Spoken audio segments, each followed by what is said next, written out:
I heard that someone mentioned active imagination earlier, and I hope you know what this is. For that person, and I'm going to explain it to everyone else. Active imagination is the way to sort of, it amplifies our ideas and our creativity. And we're really going to need to amplify our imagination right now, because we are going to travel into the participation mystique. And the participation mystique is the place where particularly artists know how to go so that they can retrieve information from the unconscious and bring it back to humanity. So, what I need everyone to do right now is put on their active imagination hats. You can put them on if you want. Put on your active imagination hats. And then point your imagination at the screen. And start actively imagining really hard. Okay? Keep going. It's not working yet. So you keep imagining. Okay? Starting to get there. You want to imagine really hard. Keep going.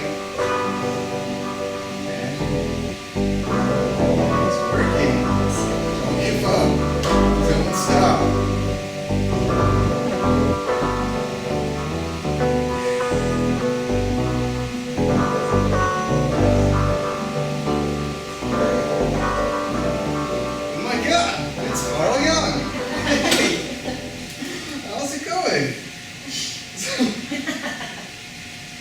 What I really need to know is, where are we? Despite the fact we can't measure it, it is a manifestation of something. And that is a reality, that is just a reality. Yeah, so this is a reality. We've manifested this real place. This is pretty awesome. So I was hoping maybe you could tell me a little bit about this fantasy we're all participating in. I mean, it's pretty amazing, Carl. Maybe you could share your thoughts. When you observe the world, you see people, you see houses, you see the sky, you see tangible objects. But when you observe yourself within, you see moving images, a world of images, generally known as fantasies. Yet these fantasies are facts. You see, it is a fact that a man has such and such a fantasy. And it is such a tangible fact, for instance, that when a man has a certain fantasy, another man may lose his life. Whoa, so that's pretty intense. We don't lose our lives because we're participating. That's really cool. So I'm really glad we're actually having a conversation with the real you. Do you still believe in God? Even though you're just a real person in our fantasy? Where does God come into this? What do you think about that? Because I really want to know. And so the psychical events are facts, are realities. And when you observe the stream of images within, you observe an aspect of the world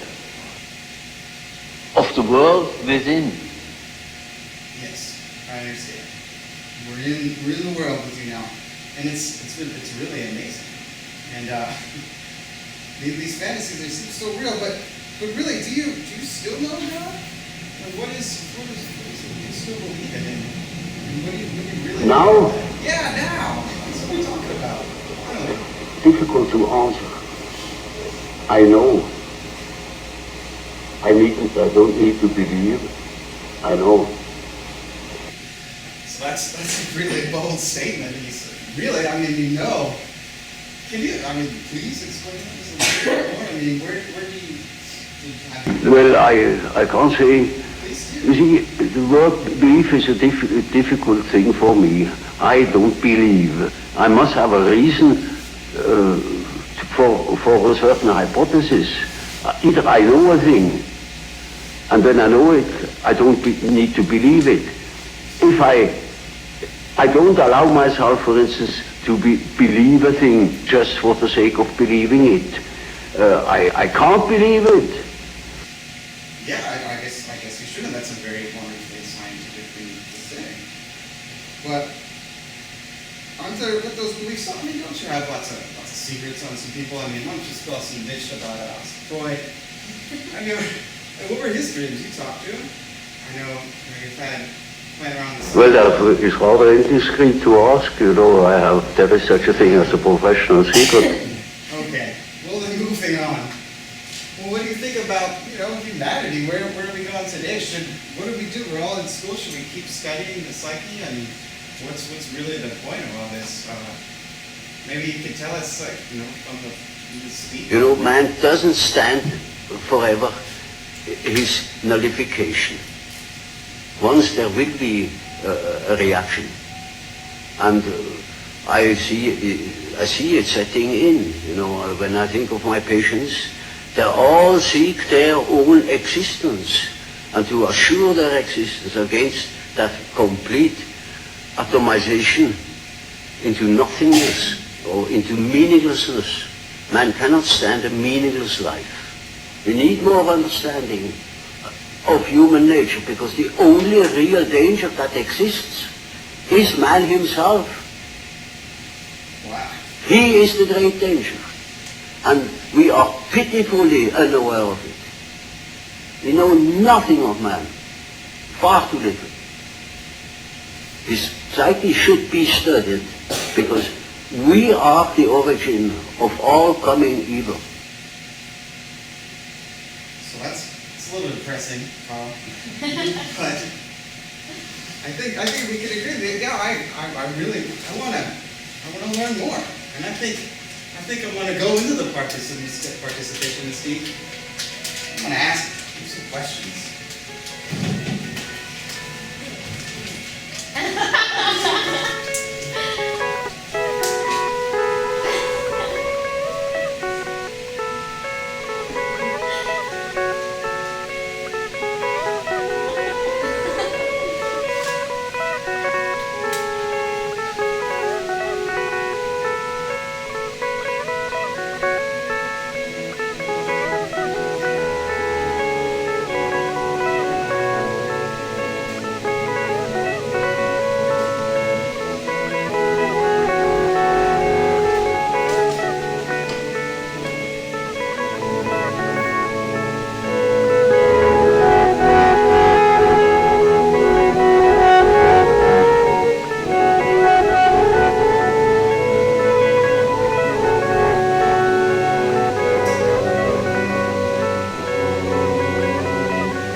What day is this? I've been gone for 1,000 years. We've had some deep conversations. And I'm pretty much an expert in analytic psychology now. So, does anyone have any questions? I'm sure I could probably answer anything about analytic psychology.